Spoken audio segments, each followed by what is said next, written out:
Praise the lord. ದೇವರ ನಾಮಕ್ಕೆ ಮಹಿಮೆ ಉಂಟಾಗಲಿ. ಈ ವೇಳೆಯಲ್ಲಿ ಒಂದು ವಾಕ್ಯನ ಓದಿಕೊಳ್ಳೋಣ. ಧರ್ಮೋಪದೇಶ ಕಂಡ 8ನೇ ಅಧ್ಯಾಯ 15ನೇ ವಚನ.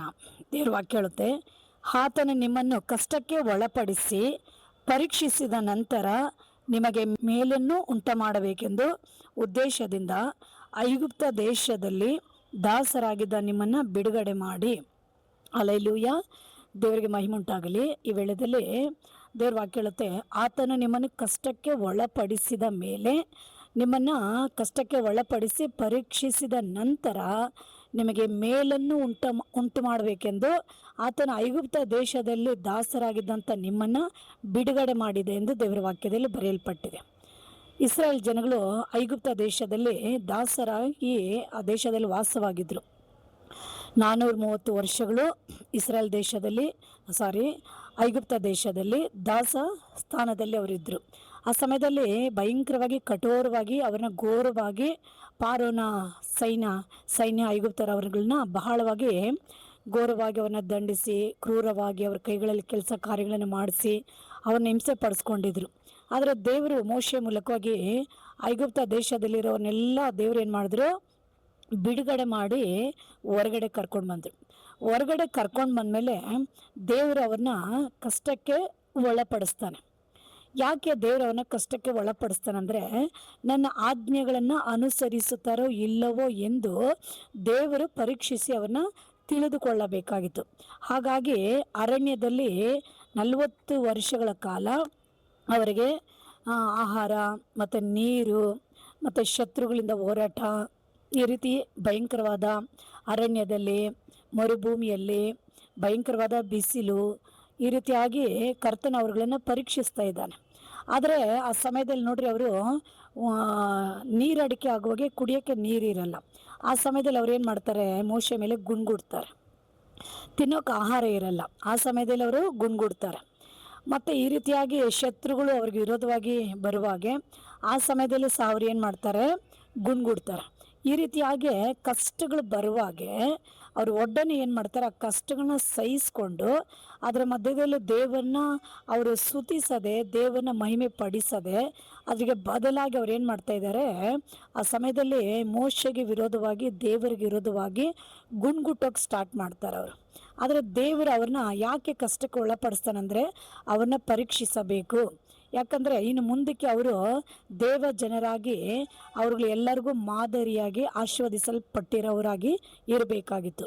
ಅದಕ್ಕೆ ದೇವ್ರು ಏನು ಮಾಡ್ತಾರೆ, ಕಾನಾನ್ ದೇಶಕ್ಕೆ ಅವನ್ನ ಕರ್ಕೊಂಡು ಹೋಗೋದಕ್ಕೆ ಮುಂಚೆ ಅರಣ್ಯದಲ್ಲಿ ದೇವರು ಅವ್ರುಗಳನ್ನ ಕಷ್ಟಕ್ಕೆ ಒಳಪಡಿಸಿ ಅವನ್ನ ಪರಿಶೋಧಿಸ್ತಾರೆ. ಆದರೆ ಆ ಕಷ್ಟಗಳು ಬರುವಾಗೆ ಅವರು ಅದನ್ನು ಸಹಿಸಿಕೊಳ್ಳದೆ ದೇವರಿಗೆ ವಿರೋಧವಾಗಿ, ಅವರು ಮೋಶೆಗೆ ವಿರೋಧವಾಗಿ ಮಾತನಾಡಲು ಆರಂಭಿಸ್ತಾರೆ.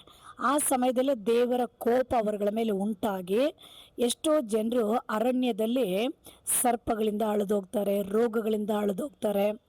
ಅನೇಕರು ಈ ರೀತಿಯಾಗಿ ರೋಗ, ಯುದ್ಧಗಳು, ಸರ್ಪ ಮತ್ತು ಭಯಂಕರವಾದ ದೇವ್ರ ಕೋಪದಿಂದ ಎಷ್ಟೋ ಮಕ್ಕಳು ಅಳಿದೋಗ್ತಾರೆ ಅರಣ್ಯ ದೇಶದಲ್ಲಿ. ಆಮೇಲೆ ಹಲ್ಲೆಲೂಯಾ. ಯಾಕಂದರೆ ದೇವರು ಅವ್ರುಗಳನ್ನ ಪರೀಕ್ಷಿಸ್ತಾ ಇದ್ದಾನೆ.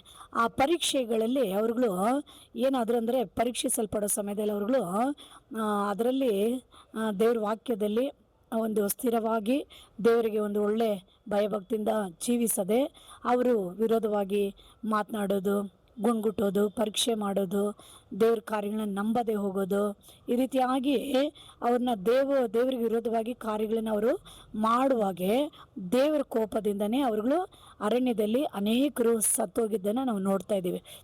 ಅದೇ ರೀತಿಯಾಗಿ ಈ ಕಾಲದಲ್ಲಿ ನೋಡುವಾಗೆ ಯೇಸು ಸ್ವಾಮಿನ ನಾವು ನಂಬುವಾಗೆ ಆರಂಭದಲ್ಲಿ ನಮಗೆ ದೇವರು ಸಮಾಧಾನ ಕೊಡ್ತಾನೆ, ಒಳ್ಳೆ ಆಶೀರ್ವಾದಗಳು ಕೊಡ್ತಾನೆ. ಹಾಗೆ ನಾವು ಪ್ರಾರ್ಥನೆಗಳಲ್ಲಿ, ಭಕ್ತಿಯಲ್ಲಿ, ದೇವರಲ್ಲಿ ಒಂದು ಆಳವಾಗಿ ವೈರಾಗ್ಯವಾಗಿ ದೇವರಲ್ಲಿ ನಾವು ಆಳಕ್ಕೆ ಹೋಗ್ತಾ ನಮಗೆ ಅನೇಕ ಹೋರಾಟಗಳು ಬರ್ತವೆ. ದೀಕ್ಷಾ ತೆಗೆದು ಮನೆಗೆ ಹೋದ್ಮೇಲೆ, ಅಥವಾ ಉಪವಾಸಗಳು ಮಾಡುವಾಗೆ, ಪ್ರಾರ್ಥನೆಗಳು ಮಾಡುವಾಗೆ, ಸೇವೆಗಳು ಮಾಡುವಾಗೆ, ದೇವರನ್ನ ಪ್ರೀತಿಸಿ ದೇವರಿಗೆ ಭಕ್ತಿಯಲ್ಲಿ ಒಂದು ಒಳ್ಳೆ ಒಂದು ಜೀವಿತದಲ್ಲಿ ಒಂದು ಪರಿಶುದ್ಧವಾಗಿ ನಾವು ಜೀವಿಸುವಾಗೆ ಅಂಥ ಮಕ್ಕಳಿಗೆ ಕ್ರಿಸ್ತನ ನಿಮಿತ್ತವಾಗಿ ಏನಾಗುತ್ತೆ, ಹೋರಾಟಗಳು ಬರುತ್ತೆ, ಕಷ್ಟಗಳು ಬರುತ್ತೆ, ಶೋಧನೆಗಳು ಬರುತ್ತೆ, ಜನರ ಮೂಲಕವಾಗಿ ಅವಮಾನಗಳು ಬರುತ್ತೆ, ಹಿಂಸೆಗಳು ಬರುತ್ತೆ, ಕುಟುಂಬಗಳಿಂದ ಬರುತ್ತೆ, ಆತನ ಬಂಧು ಬಳಗದವರಿಂದ ಬರುತ್ತೆ, ಸ್ನೇಹಿತರುಗಳಿಂದ ಬರುತ್ತೆ, ಕೆಲಸ ಮಾಡೋ ಸ್ಥಳಗಳಿಂದ, ಎಲ್ಲ ಕಡೆಗಳಿಂದಲೂ ದೇವ ಜನರಿಗೆ ಹೋರಾಟಗಳು ಬರ್ತವೆ, ಕಷ್ಟಗಳು ಬರ್ತವೆ, ಶೋಧನೆಗಳು ಬರ್ತವೆ. ಅದೆಲ್ಲ ಯಾಕೆ ಬರ್ತಾವಂದರೆ ಆ ಸಮಯದಲ್ಲಿ ನಾವು ಪರೀಕ್ಷಿಸಲ್ಪಡ್ತಾ ಇದ್ದೀವಿ. ಯಾಕಂದರೆ ನಮ್ಮ ನಂಬಿಕೆ ಪರೀಕ್ಷಿಸಲ್ಪಡುತ್ತೆ, ನಮ್ಮ ಭಕ್ತಿ ಪರೀಕ್ಷಿಸಲ್ಪಡುತ್ತೆ. ನಾವು ದೇವರ ವಾಕ್ಯದ ಮೂಲಕವಾಗಿ ನಾವು ದೇವರಲ್ಲಿ ಹೇಗಿರ್ತೀವಿ ಅಂದ್ಬಿಟ್ಟು ಅದು ಒಂದು ಪರೀಕ್ಷೆ ನಮಗೆ. ಆ ಪರೀಕ್ಷೆಯ ಸಮಯದಲ್ಲಿ ನಾವೇನು ಮಾಡಬೇಕಂದ್ರೆ ದೇವರನ್ನ ನಾವು ದೂಷಿಸದೆ, ಸೇವಕರನ್ನ ದೂಷಿಸದೆ ಅಲ್ವಾ, ನಾವು ಅಂಥ ಸಮಯಗಳಲ್ಲಿ ಏನು ಮಾಡಬೇಕು, ಇನ್ನೂ ಹೆಚ್ಚಾಗಿ ದೇವರಿಗೆ ಮಹಿಮೆನ ಸಲ್ಲಿಸಬೇಕು. ಈ ಕಷ್ಟಗಳು ಬರೋದ್ರಿಗಾಗಿ ದೇವರಿಗೆ ಸ್ತೋತ್ರ, ಈ ಅವಮಾನಗಳು ಬರೋದ್ರಿಗಾಗಿ ದೇವರಿಗೆ ಸ್ತೋತ್ರ, ಇಂಥ ಹೋರಾಟ ಹಿಂಸೆಗಳು ನನ್ನ ಜೀವಿತದಲ್ಲಿ ಬರೋದ್ರಿಗಾಗಿ ದೇವರೇ ನಿನಗೆ ಸ್ತೋತ್ರ ಸ್ವಾಮಿ, ನಿನಗೆ ಮಹಿಮೆ ಉಂಟಾಗಲಿ ಅಂದ್ಬಿಟ್ಟು ನಾವು ಅಂಥ ಒಂದು ಆಪತ್ತುಗಳು, ಅಂಥ ಒಂದು ಉಪದ್ರವಗಳು, ಅಂಥ ಕಷ್ಟಗಳು, ಅಂಥ ಹಿಂಸೆ, ಅಂಥ ಅವಮಾನಗಳು ಬರುವಾಗೆ ನಮ್ಮನ್ನು ಅದ್ರಿಗೆ ಒಪ್ಪಿಸ್ಕೊಡ್ಬೇಕು. ಅದ್ರಿಗೆ ಒಪ್ಪಿಸ್ಕೊಟ್ಟು ನಾವು ಸಹಿಸಿ ದೇವರನ್ನ ಸ್ತುತಿಸೋಕ್ಕೆ ನಾವು ಆರಂಭಿಸುವಾಗೆ ನಾವು ಆ ಸಮಯದಲ್ಲಿ ಏನಾಗ್ತೀವಿ, ದೇವರ ದೃಷ್ಟಿಯಲ್ಲಿ ನಾವು ಪರೀಕ್ಷಿಸಲ್ಪಡ್ತಾ ಇರ್ತೀರಿ. ಆ ಪರೀಕ್ಷೆಯಲ್ಲಿ ನಾವು ಪಾಸ್ ಆಗಿಬಿಟ್ರೆ ದೇವರು ನಮಗೆ ಮುಂದಿಟ್ಟಿರುವಂಥ ಒಂದು ಮಹಾ ಆಶೀರ್ವಾದ, ಒಂದು ಮಹಿಮೆನ ನಾವು ಹೊಂದಿಕೊಳ್ಳಲು ಸಾಧ್ಯವಾಗುತ್ತೆ.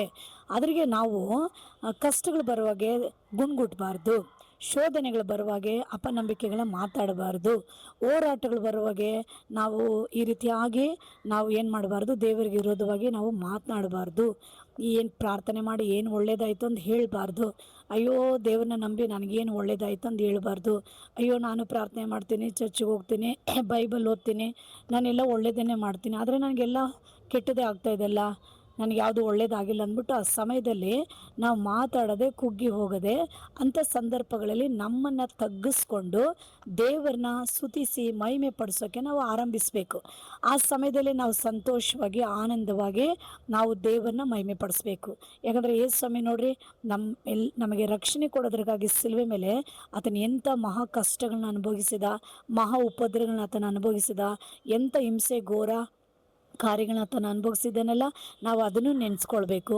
ಯೋಬು ತನ್ನ ಜೀವಿತದಲ್ಲಿ ಬರೋ ಎಲ್ಲ ಹೋರಾಟ ಕಷ್ಟಗಳನ್ನ ಅದನ್ನೆಲ್ಲ ಸಹಿಸ್ಕೊಂಡು ದೇವನ ಯಾವ ರೀತಿ ಸ್ತುತಿಸೋದಲ್ವಾ, ಅದೇ ರೀತಿಯಾಗಿ ನಾವೇನು ಮಾಡಬೇಕು, ಕಷ್ಟಗಳು ಬರುವಾಗೆ ದೇವರನ್ನ ಸ್ತುತಿಸ್ಬೇಕು, ನಿಂದೆ ಅವಮಾನಗಳು ಬರುವಾಗೆ ಸಹಿಸ್ಕೊಂಡು ದೇವನ ಸ್ತುತಿಸ್ಬೇಕು. ಸೇವಕರನ್ನ ಬೈಯೋದು, ಸಭೆಗಳನ್ನ ಬೈಯೋದು, ದೇವ ಜನಗಳನ್ನ ಒಬ್ರಿಗೊಬ್ರು ವಿರೋಧಿಸ್ಕೊಳ್ಳೋದು ಅಲ್ವಾ, ಆ ಥರ ನಾವು ಮಾಡದೆ ನಾವು ಪರಿಶುದ್ಧವಾಗಿ ಏನು ಮಾಡಬೇಕು, ದೇವನ ಸ್ತುತಿಸುವವರಾಗಿ, ದೇವರನ್ನ ಆರಾಧಿಸುವವರಾಗಿ ನಾವು ಕಂಡು ಬಂದರೆ ನಾವು ದೇವರನ್ನ ಮಹಿಮೆ ಪಡಿಸೋಕೆ ದೇವರು ನಮ್ಮನ್ನು ಪರೀಕ್ಷಿಸಿದ ನಂತರ ಅವುಗಳಲ್ಲಿ ಅಧಿಕವಾಗಿ ನಮ್ಮನ್ನು ದೇವರ ಆಶೀರ್ವಾದ ಮಾಡೋಕ್ಕೆ ಸ್ಟಾರ್ಟ್ ಮಾಡಿಬಿಡ್ತಾನೆ. ಸೈತಾನು ನಾಚಿಕೆ ಪಟ್ಟು ಹೋಗ್ತಾನೆ. ಎಲ್ಲ ಅವಮಾನಿಸಲ್ಪಟ್ಟ ಜನರ ಮುಂಭಾಗದಲ್ಲಿ ಕರ್ತನು ನಮ್ಮ ತಲೆ ಮೇಲೆತ್ತಿ ನಾವು ಆಶೀರ್ವದಿಸಲ್ಪಟ್ಟವರಾಗಿ ನಾವು ನಡೆಯುವರಾಗಿ ದೇವರು ನಮ್ಮನ್ನು ನಡೆಸ್ತಾನೆ. ಈ ವಾಕ್ಯವನ್ನು ಕೇಳಿಕೊಂಡಿರೋಂಥ ನಿಮ್ಮ ಪ್ರತಿಯೊಬ್ಬರನ್ನ ಯೇಸು ಸ್ವಾಮಿ ಆಶೀರ್ವದಿಸಲಿ.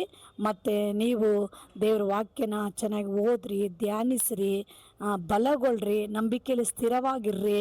ಶೋಧನೆಗಳು ಬಂದರೆ ಧೈರ್ಯವಾಗಿ ಎದುರಿಸಿ ಅದನ್ನು ಜಯಿಸ್ರಿ. ಯಾಕಂದರೆ ಈ ಲೋಕವನ್ನು ಜಯಿಸಿರುವ ಯೇಸು ನಿಮ್ಮೆಲ್ಲರ ಸಂಗಡ ಇರುವಾಗೆ ನೀವು ಯಾಕೆ ಭಯ ಪಡ್ತೀರಾ, ನೀವು ಯಾಕೆ ಕಳವಳ ಪಡ್ತೀರಾ?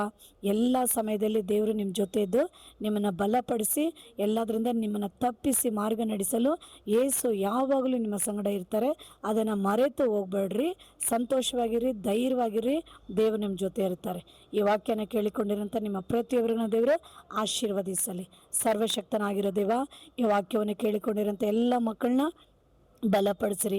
ಯಾರು ಬಲಹೀನರಾಗಬಾರ್ದು, ಸೋತು ಹೋಗಬಾರ್ದು, ಕಳವಳ ಪಡಬಾರ್ದು, ಯಾರು ಚಿಂತೆ ಮಾಡಬಾರ್ದಪ್ಪ.